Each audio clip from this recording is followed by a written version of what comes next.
YS Jaganmohan Reddy ఆదేశాలతో doctor గజ్జల సుధీర్ భార్గవ రెడ్డి ఆధ్వర్యంలో వెన్నుపోటు దినం కార్యక్రమం పట్టణంలోని వైఎస్ఆర్సీపీ పార్టీ ఆఫీస్ నుండి తహసీల్దార్ కార్యాలయం వరకు భారీ ర్యాలీగా తరలివచ్చి ఆర్డీఓకి మెమోరాండం అందజేసిన గజ్జల సుధీర్ భార్గవరెడ్డి వైఎస్ఆర్సీపీ నియోజకవర్గ మండల గ్రామ నాయకులు. అందరికీ నా ధన్యవాదాలు.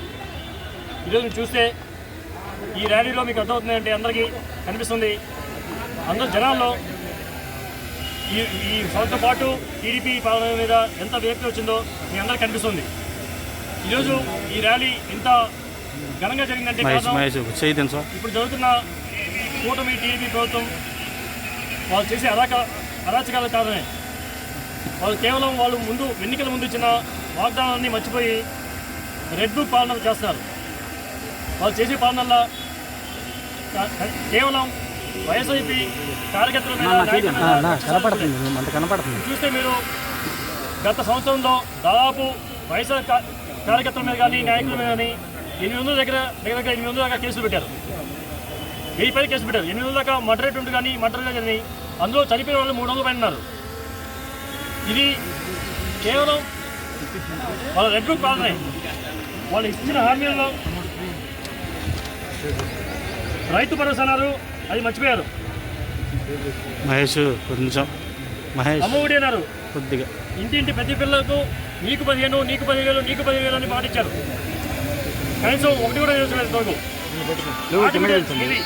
ప్రతి ఆడబిడ్డకి 18 సంవత్సరాలు దాటి 59 సంవత్సరాలు ప్రతి ఒక్కరికి 1,500 ఇస్తున్నారు. అంటే సంవత్సరంలో 12 నెలలు 1,500 అంటే ఎంత చూసుకోండి. ఒక్కొక్క ఇంటికి ఎంత గవర్నమెంట్ పరంగా వాళ్ళు ప్రభుత్వ పరంగా ఎంత అప్పున్నా చూడండి.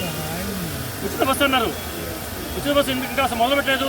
దాని గురించి అసలు ఆలోచన లేదు. నిరుద్యోగాభివృద్ధి అన్నారు, ప్రతి నిరుద్యోగానికి ఉన్న ప్రతి ఒక్కరికి ఇంటికి 3,000 ఇస్తున్నారు. ఇంకా ఒకటి కూడా లేదు. దీపం కింద 3 గ్యాస్ సిలిండర్ ఇస్తున్నారు, అది అసలు ఇంతవరకు పూర్తి చేయలేదు. 50 ఏళ్ళు పైబడ్డ ప్రతి ఒక్కరికి బీసీ ఎస్సీ ఎస్టీ మైనార్టీ అందరికీ 4,000 అన్నారు. ఒక్కొక్క బీసీ ఎస్టీ మైనార్టీకి ఎన్ని వేలు అప్పున్నదో చూడండి. విద్యా దీవెన కింద ప్రజలకు చాలా హామీ చేశారు. ఇంతవరకు ఒక హామీ కూడా నెరవేర్చలేదు. ఆరోగ్యశ్రీ అయితే ఇంకా అసలు చెప్పనక్కర్లేదు. నెలకు దాదాపుగా ఒక్కొక్క నెలకు గవర్నమెంట్ హాస్పిటల్ కానీ ప్రైవేట్ హాస్పిటల్ కానీ గవర్నమెంట్ వాళ్ళ నుంచి వాళ్ళ ఆరోగ్యశ్రీ పథకం నుంచి వాళ్ళు ఇవ్వాల్సిన 300 కోట్లు ఉంటుంది. సంవత్సరంలో నెలకి 300 కోట్లు తీసుకుంటే దాదాపు 3,600 కోట్లు అప్పు వాళ్ళు ఉన్నారు. ఇంతకు అయ్యి తెరచలేదు. దానితోడు ఆరోగ్య ఆసరా ఒకటి అసలు అయితే కోసగొడలేదు. కనీసం ఆరోగ్యశ్రీ ఈ ప్రభుత్వం ముందు ఆరోగ్యశ్రీ చేయించుకున్న ప్రతి పేషెంట్కి వాళ్ళు ఆ 2 నెలలు యాక్సిడెంట్ అయింది, వాళ్ళు 2 నెలలు పన్నుకి వెళ్ళలేదు. వాళ్ళ వరకు ఆ 2 నెలలు ఖర్చులు కానీ డబ్బులు ఇచ్చేవాళ్ళు ఆసరా కింద. ఇప్పుడు అసలు ఏమీ లేవు. ఇంకా సూపర్ 6 సూపర్ 7 అన్నారా, ఇంకా గాలికి వెళ్ళేశారు. పెన్షన్ల కింద చూస్తే ఇప్పటిదాకా ఇంతకుముందు గవర్నమెంట్లో 66 ఏది కరెక్ట్గా మనం ఎలక్షన్ కూడా రాకముందు 66,34,372 ఉన్నాయి. ఇప్పుడు దాదాపుగా 4 లక్షలు తీస్తారు అందులోంచి. దయచేసి వాళ్ళన్నింటినీ మళ్ళీ వాళ్ళందరికీ మళ్ళీ ఇవ్వాల్సిందని కోరుకుంటాం. సంక్షేమం లేదు.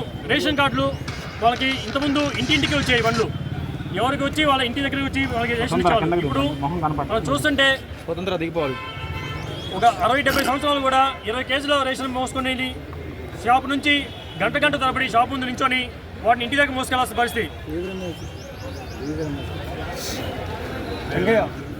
సంక్షేమం లేదు, అభివృద్ధి అంతకంటే లేదు, పథకాల అమలు లేదు, ఇచ్చిన హామీలు కూడా ఒకటి కూడా లేదు.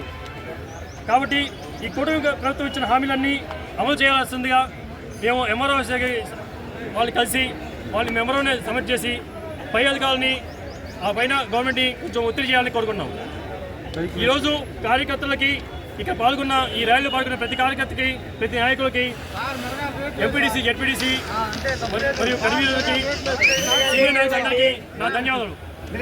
బైక్కి వీటికి పర్మిషన్ లేదని నేను చెప్పారు, కానీ ఇది వాళ్ళు ఆపితే ఆగేది కాదు. జనాల నుంచి వచ్చింది ఇది. ఖచ్చితంగా రాష్ట్రం మొత్తం మీరు చూస్తూనే ఉంటారు, అన్ని చోట్ల ఇలాగనే జనాల నుంచి పుట్టుకొచ్చింది, ఎవరు ఆపేది కాదు. ఇది మీరు చూస్తున్నారు.